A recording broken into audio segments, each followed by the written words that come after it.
army doesn't like more than one disaster in a day. Looks bad in the newspapers and upset civilians at their breakfast.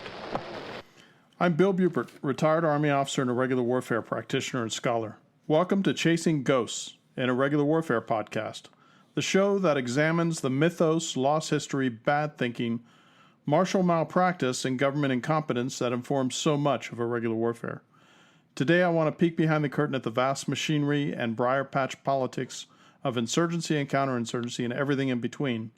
Now, let's go ghost hunting together. Hello, this is Bill, and welcome to episode 73 of Chasing Ghosts, an Irregular Warfare podcast. The title of this particular episode is Modern Antifa, Communist Insurgency in the U.S. Part 2. So a little bit of housekeeping. I am a member of the Libertarian Institute. I am the Smedley D. Butler Fellow for Military Affairs there, working for Scott Horton.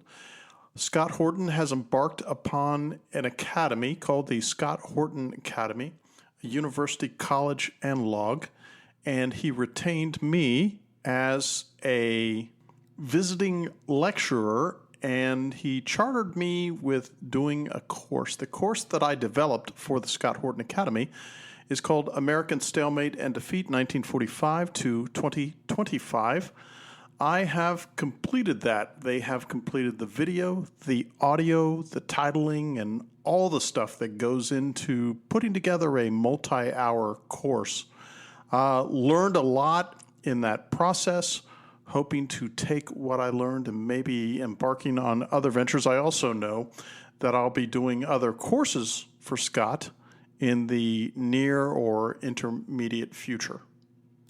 As I've made you aware in the past, we are moving the bunker complex from our present location to one a little north to the panhandle of Florida, where I will be closer to my beloved sons.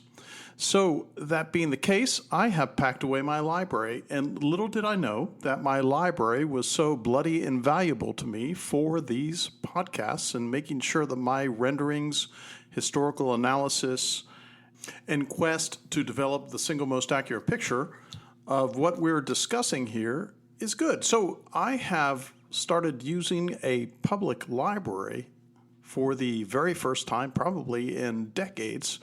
And if you haven't visited one lately, I would urge you to pay a visit to it, because I was able to find, fortunately, because of my arcane and exotic reading material that I usually get, for the most part, everything that I needed was there. And those things that I needed that weren't there, they could order them for me. So, again, it sounds like a public service announcement, doesn't it? But nonetheless, your local library, one of the very few things that I can support government tax dollars going to. So let's get on with this episode.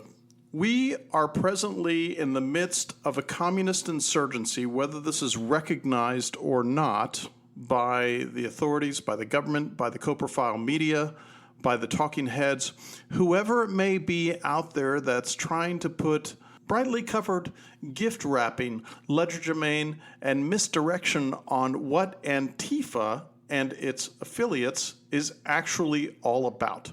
So what I discovered here is that when I embarked on this journey to figure out what the hell is Antifa, are they an organization?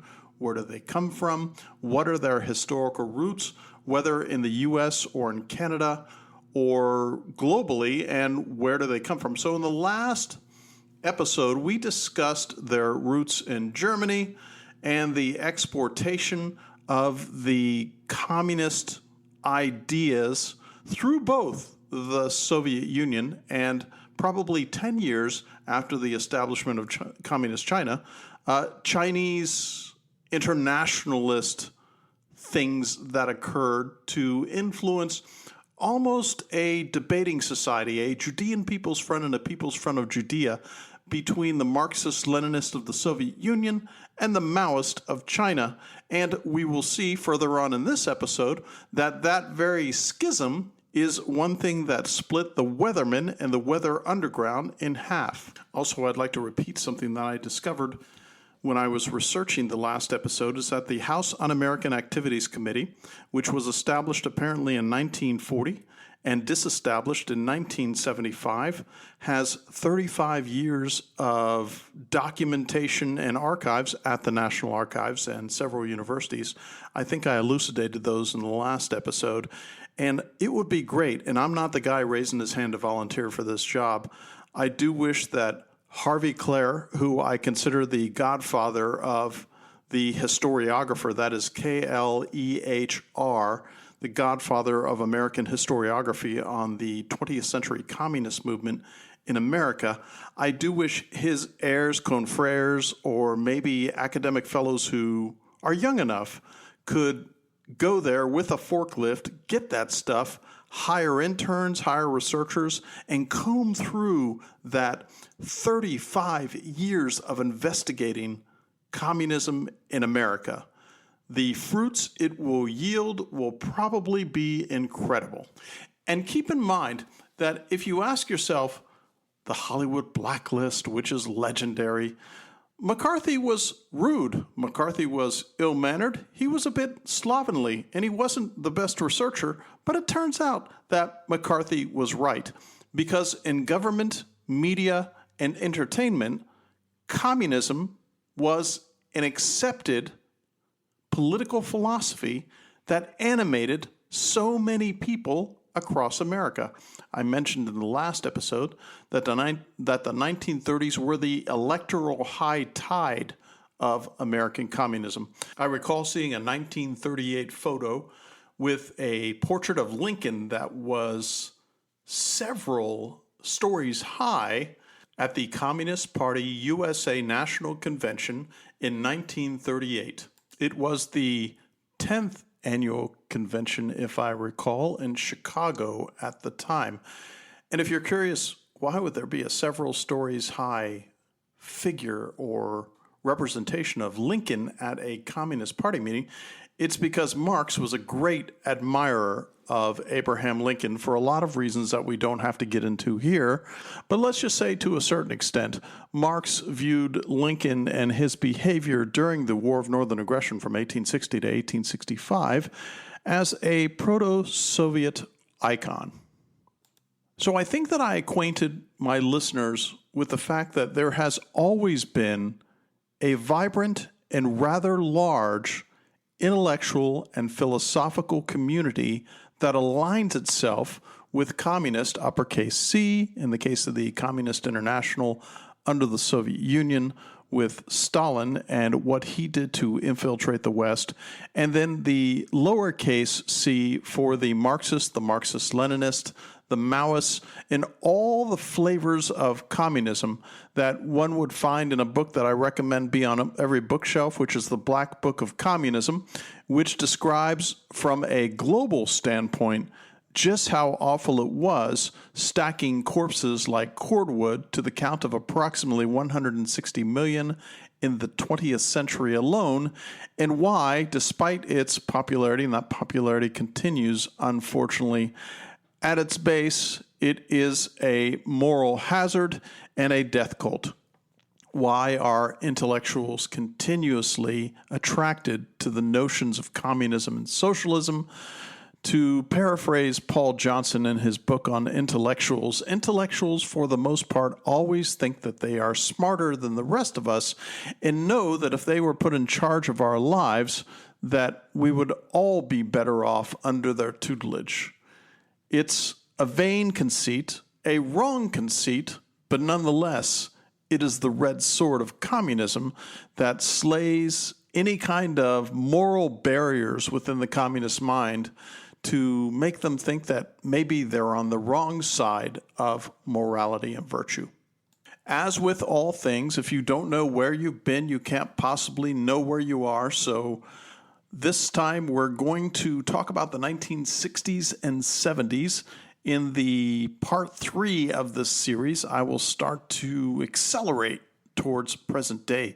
But nonetheless, I really feel that it's important for my listeners and correspondents to get a taste, a flavor, a sense of where all of this communist agitation that is presently on a megaphone all around us comes from. It doesn't come from nowhere, it comes from somewhere.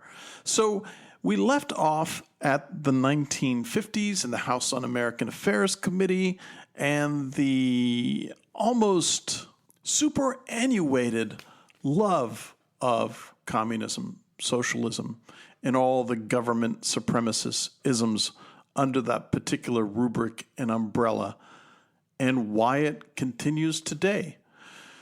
So for a variety of reasons, the 1960s arrive. And with the 1960s, 15 years after the conclusion of World War II, there are lots of cultural changes occurring at a wholesale level across America and the world.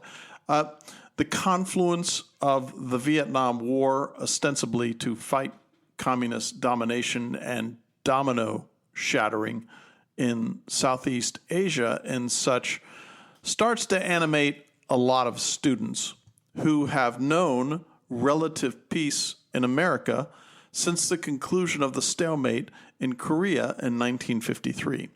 So here we are a dozen years later, where all of a sudden in 1965, and by the way, I'll be doing further episodes on Vietnam in the future, probably next year, because next year is just around the corner, on just how much U.S. interference there was in Vietnam, because it goes all the way back to the 1930s and 40s. So radical groups in the United States really start to get in the saddle, as it were, in the 1960s and accelerate and get a lot more horsepower and exposure to their ideas than they ever got before. Now, a lot of these ideas would come from the civil rights movement, the emancipation movement, the black liberation movements. As a matter of fact, if one goes back fairly far, what you discover is that between, I think it was the 19-teens and the 1920s, there were two black-centered guerrilla movements in the United States, the African Blood Brotherhood and the Negro Improvement Association.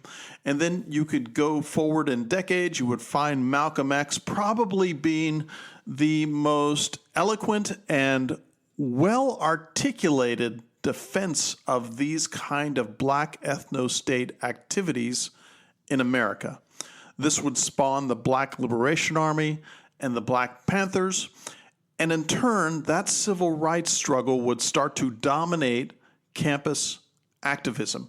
And up until this time, activism had narrow slots of funding and narrow focus within the American community and the society at large. But it was the 1960s that brought community activism, and this kind of thing to have people who would spend all their waking hours not simply pulling political levers as politicians do, but finding themselves not in political office, but being those who are out there in the trenches, as it were, pressing for these kind of issues under, in this case, the socialist and communist rubric. Now remember, despite the communist high tide with the Communist Party USA, part of the Communist International under Stalin at the time until 1953, when there was a renunciation of sorts, it was never accepted as a means nor an option in the American political spectrum. So something happened in the 1960s. And one of those things that I find emblematic of this is the Students for a Democratic Society, which was a national student activist organization that emerged in the 1960s and one of the principal representations of the new left. They didn't like permanent leaders, hierarchical relationships, parliamentary procedure. The founders conceived of the organization as a broad exercise in participatory democracy. From its launch in 1960, it grew rapidly in the course of the decade, with over 300 campus chapters and 30,000 supporters recorded nationwide at its last national convention in 1969. And of course, a new national network for left-wing student organizing, also calling itself Students for a Democratic Society, was founded in 2006, but it hasn't gotten much traction. This organization had, quote, revolutionary positions on, among other issues, surprise, surprise, the Vietnam War and Black Power. Now, I want to point out something very interesting here. Daryl Cooper at Martyrmade, who I consider a colleague and I really enjoy what he puts out on his podcasts, despite the jeremiads of protest against his artillery and demolitions against received history, he did a multi-part series on Jim Jones, that Jim Jones who was not only a powerhouse in San Francisco, who helped to fund and fundraise for Democrat politicians, but he had a tremendous love, this is 1960s and 70s, for the Soviet Union, and was always touting that as the motto by which all human beings should live. Jim Jones crafted a letter, September 5th, 1978, a People's Temple letter to the Soviet Union. And in this letter, he said, and I'm quoting, "In conclusion, we are endeavoring in Jonestown, under the compassionate leadership and wisdom of our vast U.S. and Guyana Projects Administrator, Comrade Jim Jones, to not only develop as a model of communism cooperation and production, but to understand our collective as part of the international movement for human liberation, which our spiritual motherland, the USSR, has pioneered in this century," end of quote. Now, that is from 1978, and we're still talking about the 1960s, but I'm talking about the resonance of the communist idea and ideal as a rallying cry for a certain slice of the American polity. Since then, that has not abated. So not only was Jim Jones a friend of the Soviet Union, but Jim Jones, along with a number of others, was sort of like the left of left communist agitator, white fifth columnist organizational standard for the Black Power movement from the 1950s, 60s, and 70s until Jim Jones and many of his clients down in Guyana assumed room temperature as a result of mass seppuku with Kool-Aid. What I'm trying to point out here is that absent the Black liberation ideology and, mind you, possibly theology that was percolating in the 1950s and 60s, you would not have had what you did with the Weather Underground, the Weathermen, SDS, and the bombings and the shootings and the assassination campaigns and everything else that started to show the very violent edge and emblematic representation in the 1960s of these radical student movements. As a matter of fact, it was an early 20th century instantiation of this kind of activism called the League for Industrial Organization that was probably the predecessor and the precursor element for the Students for a Democratic Society. Well, of course, in the Students for a Democratic Society, from whence the Weathermen were born. By the way, that name, Weathermen, and then later on Weather Underground, is based on a Bob Dylan song with the lyric, "You don't need a weatherman to know which way the wind blows."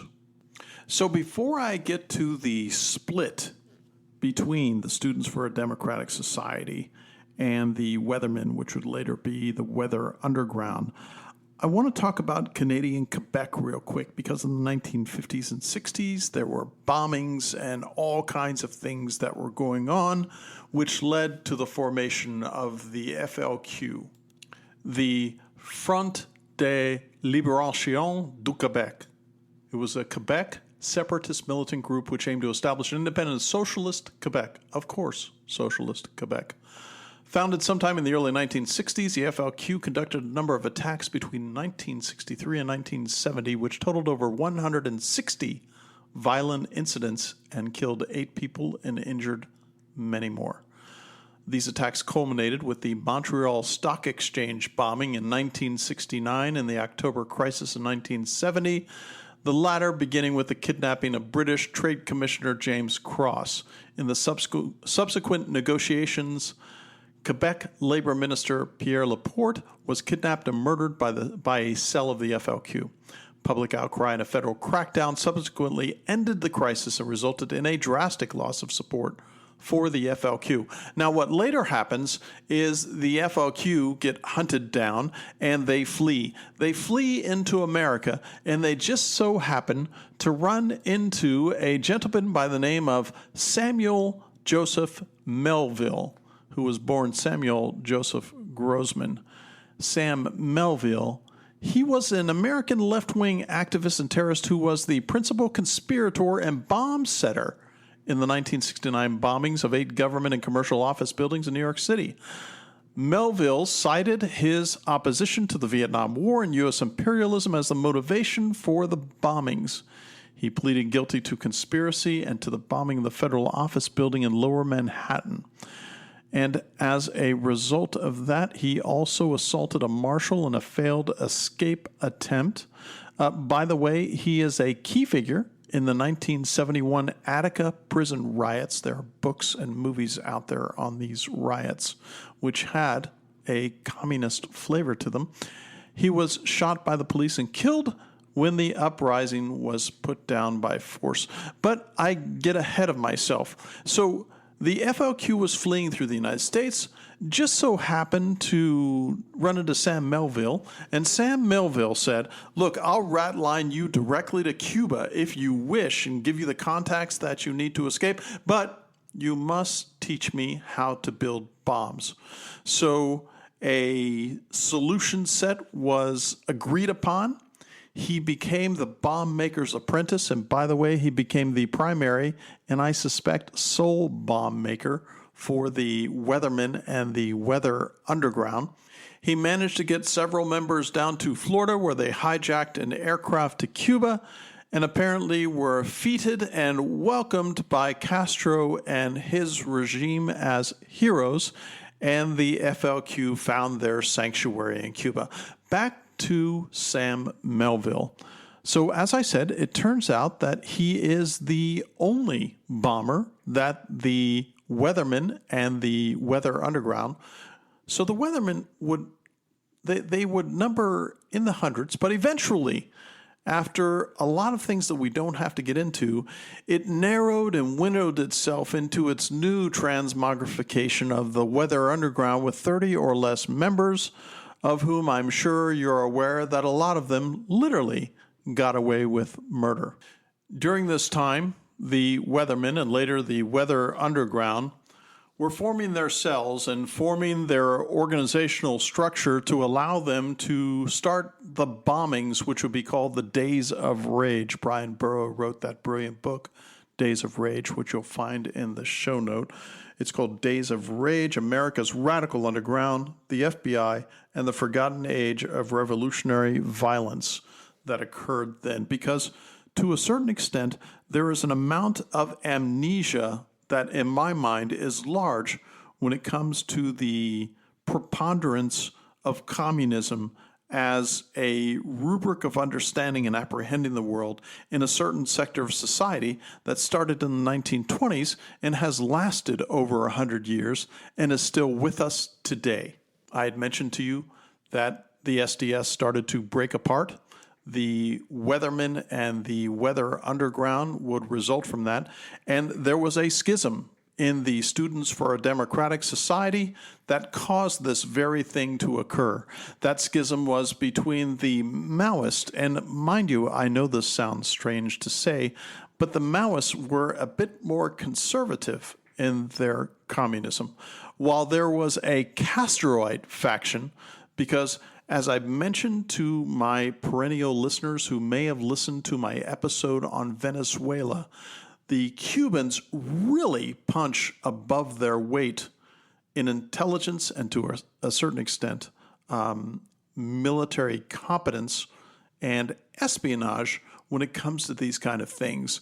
And one can consider that the 1970s and the 1980s were a high tide of Castroite Cuban influence in the hemispheric community of communist agitation. Remember, this is also the time in the 1960s where the Catholic Church and the Jesuits have a very large splinter group emerging using the rubric, quote, liberation theology, end quote, which was all about applying Marxist principles to communist ideas under the religious imprimatur of sectors of the Catholic Church that just so happened to yield to that.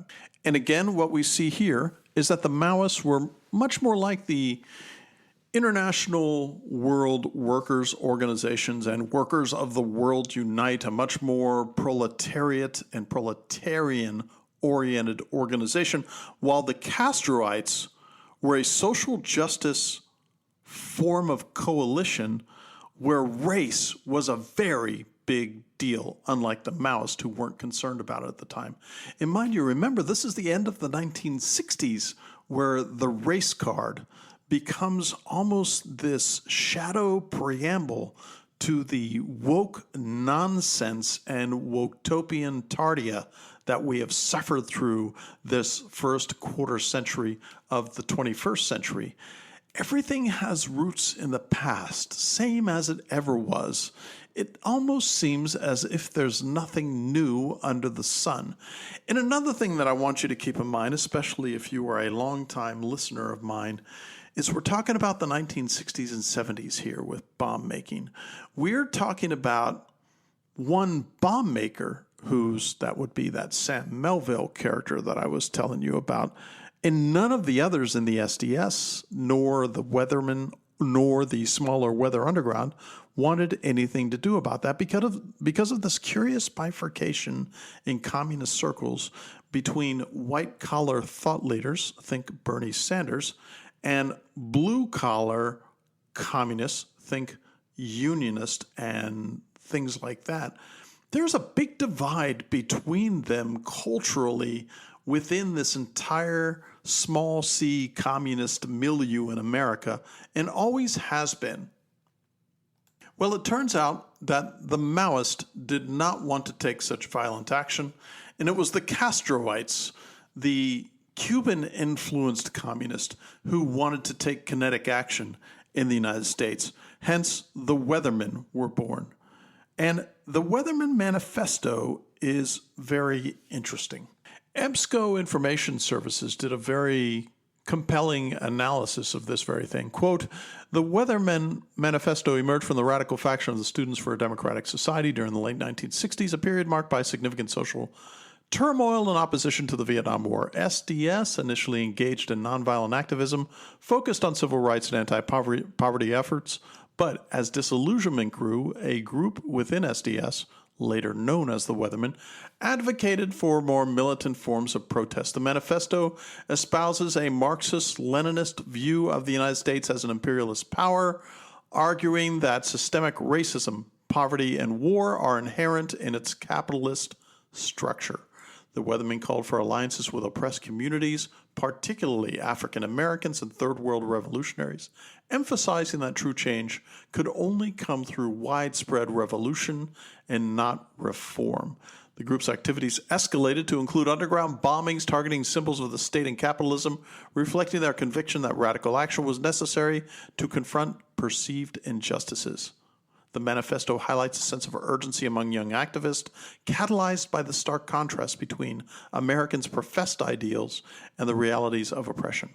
It also frames youth culture as a potential source of revolutionary energy, suggesting that the disaffected young people of the era could be mobilized to challenge the status quo. Overall, the Weatherman Manifesto represents a pivotal moment in the history of American radicalism, encapsulating the frustrations and aspirations of a generation seeking profound societal change.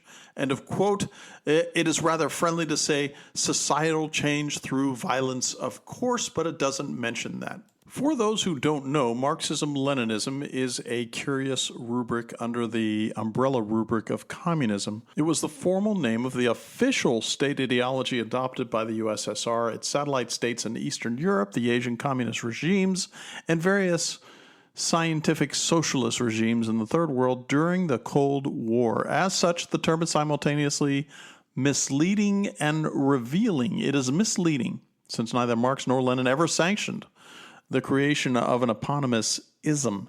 Indeed, the term Marxist-Leninism was formulated only in the period of Stalin's rise to power after Lenin's death. It is revealing because the Stalinist institutionalization of Marxism-Leninism in the 1930s did contain three identifiable dogmatic principles that became the explicit model for all later Soviet-type regimes. Dialectical materialism, a mouthful, as the only true proletarian basis for philosophy, the leading role of the Communist Party as the central principle of Marxist politics, and state-led planned industrialization and agricultural collectivization as the foundation of socialist economics. End of quote. Now, one thing that you will note about me if you've listened to me long enough is that I am a severe and proud and long-standing anti-communist of any communist ideology that is out there. And I have found again and again that this ideology, a death cult, a murder hornet moral philosophy, attracts so many people through the ages. It's like a bad rash that simply doesn't go away. But that is fodder for another episode. Back to what we're talking about here. Days of Rage, to paraphrase Brian Burrow.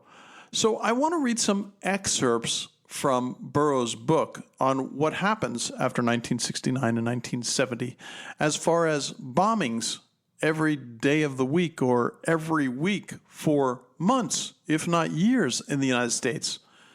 What's happening now is nothing new.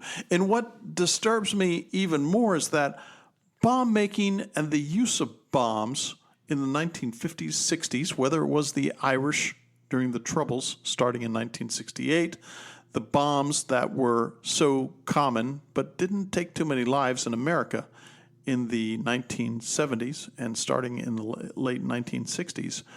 If we fast forward to today, and all of a sudden this present communist insurgency that we're seeing emerge, Antifa, and its affiliate organizations starts using this, well, guess what?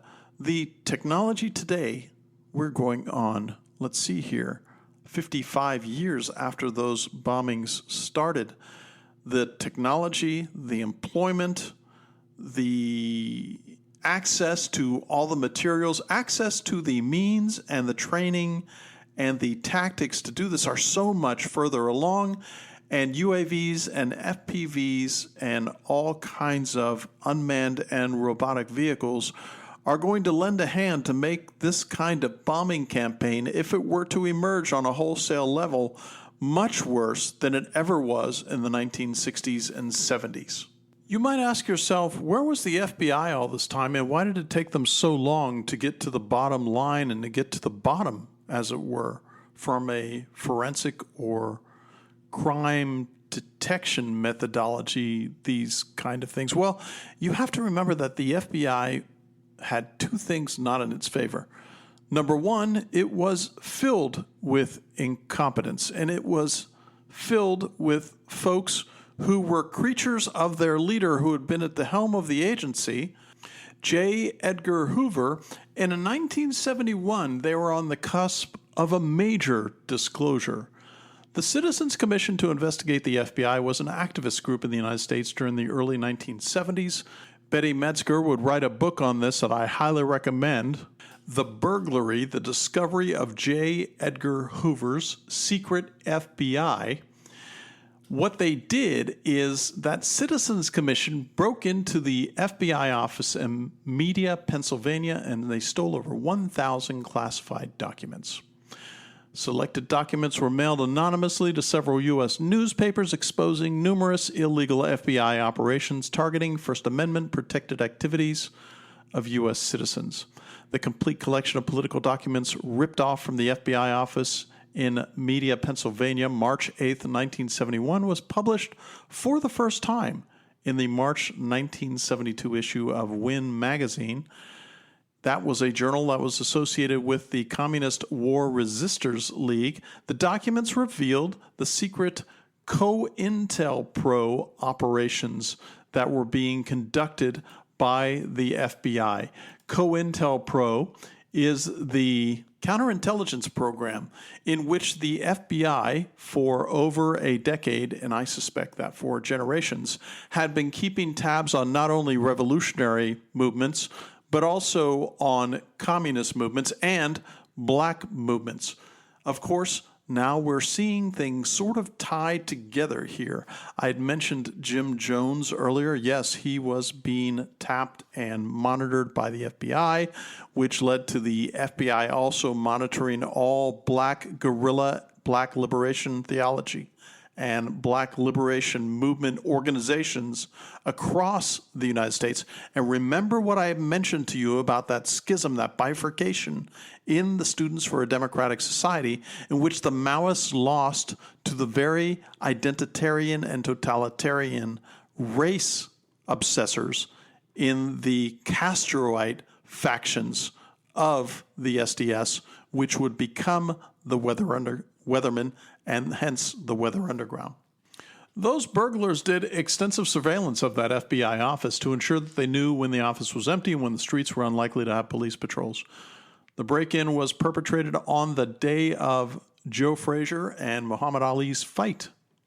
The burglars confirmed in subsequent interviews that this was done in the hope that the building manager, the residents upstairs, would be glued to their radios to hear the summaries of the fight. By the way, to further demonstrate just how Keystone Cop an organization the FBI was, they launched an investigation into this. They had up to 200 agents working on the case, but it was never solved, and the investigation was closed when the 5-year statute of limitations ran out. The burglars who were considered suspects and who were interviewed by the FBI, including John Raines, Bob Williamson, and Sarah Schumer, did not cooperate or confess. Bonnie Raines, despite being the only burglar for whom the FBI had an actual facial composite, was ironically never named. Now, there was a documentary film about this burglary and its impact called 1971, not to be confused with the brilliant fiction film based on true life called 71 about a British soldier caught up in the Irish Troubles, but I highly recommend that documentary, 1971, if you get a chance to watch it. Now, I bring all of this up to set the stage for why at both the state and the federal level, the Keystone Cops' antics and just rabid incompetence of the law enforcement agencies in tracking down and stopping the violence that was occurring at the time was just something to behold. Look, radical violence was so deeply woven into the fabric of the 1970s in America that many citizens, especially in New York and other hard-hit cities, they accepted it as a part of daily life. As one New Yorker sniffed to the New York Post after an FALN attack in 1977, "Oh, another bombing? Who is it this time?"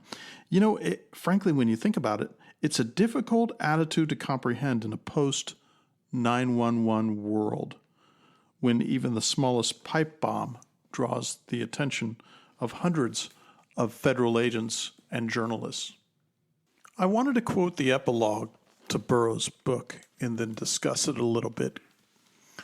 Quote, "On a cool evening in November 2010, 200 people gathered at the Malcolm X and Dr. Betty Shabazz Center in Harlem for a memorial service celebrating the life of Marilyn Buck, who had died of cancer that summer just a month after being released from federal prison. She had served 25 years. The audience was a who's who of the old underground movement. Weather's Kathy Wilkerson sat in a rear corner beside her attorney, Elizabeth Fink. Beside them stood chiseled Ray Levasseur, looking fierce in a black knit cap. Kathy Boudin stood alone at the back. A BLA attorney, Robert Boyle, wandered among the crowd, shaking hands. Up front sat a tall African-American man, Levaseur's old comrade, Kazi Tour. One after another, old friends rose to praise Buck as a poet, a friend, a comrade. Someone read aloud a letter from Sekou Odinga. Amazingly, in more than an hour, no one said the words bombing or bank robbery or murder once. Buck's attorney was the only one who even came close, joking about what Buck would have thought of the Chase Manhattan branch that sat on a street corner outside. A string of special guests was introduced. Linda Evans, the one-time weatherman who was arrested with Buck in 1985, jogged down the aisle, smiling and waving her hands, as did two of the FALN women, friends from prison. About an hour, Wilkerson and Fink rose to leave. This is just too much. This is ridiculous. This movement is dying and no one here seems to know it, Fink said. These people are just deluded. This is crazy. No one that evening was in the mood to provide an honest assessment of what, if anything, the 1970s era underground had achieved. But in terms of tangible successes, of hard-won political or moral victories, the short answer has to be not much. They had launched a kind of war on America, and they had lost.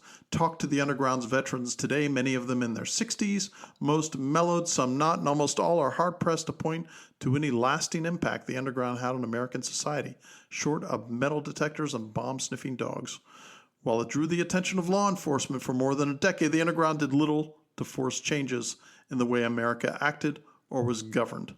Looking back across the chasm of 40 years, those who pursued armed struggle might best be compared to the German werewolf guerrillas who briefly attempted to resist Allied forces after the end of World War II, or to those Japanese infantrymen who emerged days from Pacific Island caves decades after the war's end, not realizing that the fighting had stopped years before. It was all a mistake, Sekou Odinga admits today. People weren't ready. People weren't ready for armed struggle. One of the things we know now, and should have known then, is we were way out in front of the American people. A little more study would have made that clear. You could be a vanguard in the struggle, but you have to have the people behind you, and they weren't. End of quote. This kind of delusion that you're seeing in this anecdote from 2010, this kind of rationalization of bad and evil behavior is no different than what we are witnessing today. The thing that I want to emphasize the most in this particular episode is that none of this is new. This is all the same as it ever was. There's nothing here that hasn't resonated through the ages if we confine ourselves simply to the 20th century. What we discover is that between 1916 and 1922, there was an armed struggle in Ireland, starting with the failed rising in 1916, but rising as a result of British existential fatigue after World War I and the 800-year marker of British society in its overweening suzerainty and its brutal occupation of Ireland, an occupation that would lead after 1922 with the Irish Free State, thanks to Eamon de Valera and Michael Collins, to World War II occurring and the Irish wanting to side with the Germans. How bad do you have to be to align yourself with the Nazis in the Anglophone world? Well, the British managed to do that. As I'm fond of saying, the British win all of their military victories in spite of their best efforts. Armed struggle in America was decided in 1865 for the European civilization that was here. It was decided by 1924 with the last quelling of Apache uprisings for the Aboriginal armed struggle in America. But since that period of time, there has been no successful armed struggle. And now what we're seeing in this day and age, in this first quarter of the new millennium, is the usual suspects are emerging from the campuses and our political landscape and making the requisite noises that an armed struggle is possible, that political assassination is on the menu again, boys, and that possibly bombs and struggle and protest and all kinds of other societal responses to perceived oppression are going to happen again. Well, it just so happens that when it comes to warfare, when it comes to armed struggle, not only do the folks like the SDS, the Weathermen, the Weather Underground, and other radical organizations in American history, not only do they get a vote, but the American people get a vote, and other factions get a vote. And if you don't take that into account, you're going to be very disappointed with what happens. As I just read from Burroughs' excerpt from his book, Days of Rage, it seems that in spite of, quote, mellowing, end of quote, still some of them stick to their guns, pun intended, on what they did by, for the most part, targeting innocents for political theatrics. This is terrorism, as I've described before. Caleb Carr says that terrorism is the use of political violence against innocents and non-combatants to score political wins. Well, that's not what happens in the end. This year just so happens to mark the 40th anniversary of the May 1985 blowing up of an entire city block in Philadelphia with an improvised bomb on a residential home that housed the black revolutionary organization called MOVE. MOVE was a family of, to quote themselves, strong, serious, deeply committed revolutionaries founded by a wise, perceptive, strategically minded black man named John Africa. The principle of our belief is explained in a collection of writings we call The Guidelines, authored by John Africa. They emerged in the early 1970s as the American Christian Movement for Life, or the Christian Life Movement. Vincent Leaphart, 1931 to 85, who later took the name Johnny Africa, founded the group and wrote the foundational document known as the Book of Guidelines. Eventually it was called the Teaching of John Africa. The first major confrontation between MOVE and the police led to a shootout in Powelton Village in Philadelphia on August 8th, 1978, which left police officer James J. Ramp dead and 9 MOVE members in jail for life. This would lead, of course, 7 years later to, after a string of violence and confrontation, to the Philadelphia police bombing the MOVE headquarters. And remember, this is 2 years after Monday, November 7th, 1983, when a thunderous explosion tore through the second floor of the Capitol's North Wing. That would be that Capitol, the United States Senate. The adjacent halls were virtually deserted. Many lives were spared because it happened at 2300 hours that evening. Most likely it was done on purpose that hour to minimize casualties. Minutes before the blast, a caller claiming to represent the Armed Resistance Unit had warned the Capitol switchboard that a bomb had been placed near the chamber in retaliation for recent U.S. military involvement in Grenada and Lebanon. And remember, with Grenada, it was the toppling of a Castroite Cuban regime that the Cubans had sponsored on the island of Grenada. And in Lebanon, it was after the barracks bombing and the subsequent retaliation that occurred with that. Now, up until 1993, between 1985 and 1993, when the MOVE building was obliterated by police employing a bomb, which was, I think, one of the first times that was done in an urban area. But nonetheless, on 26 February 1993, at about 17 minutes past noon, a thunderous explosion rocked lower Manhattan. The parking garage below the World Trade Center had a 100-foot crater, several stories deep and several more high. 6 people were killed almost instantly. Middle Eastern terrorism had arrived on American soil with a bang. Now, this Middle Eastern terrorism would take front and center. It would take center stage for bombings in America from this point forward. Of course, fast forwarding from 1993 to September 11th and what happens then for a variety of reasons that we don't have to go into in this episode. It started to remove from the spotlight the bombing activities which had been at a low ebb starting in the middle 1980s. And all of a sudden, it wasn't a domestic bombing campaign that would occur, but an extraterritorial, terroristic foreign entity that would be in the spotlight from this time forward. So here we are.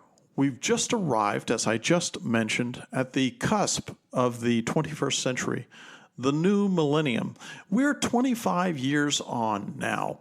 And what I'd like to cover in the next episode is why America, with the 2 episodes under your belt that you've just listened to, I think it gives you sufficient background and reinforcement that communist insurgency in America in the 21st century is nothing new, in that this has been here for a long time. But there are a number of factors that are going to make this fight brand new. One of those factors will be the fact that because of the wars in Afghanistan, Iraq, lesser so Syria, Libya, and Yemen, and others, that we have a considerable number of folks on both sides of the aisle and both sides of the fight who are very well-versed and proficient in the use of improvised explosive devices, IEDs, small arms, small unit tactics, things like that.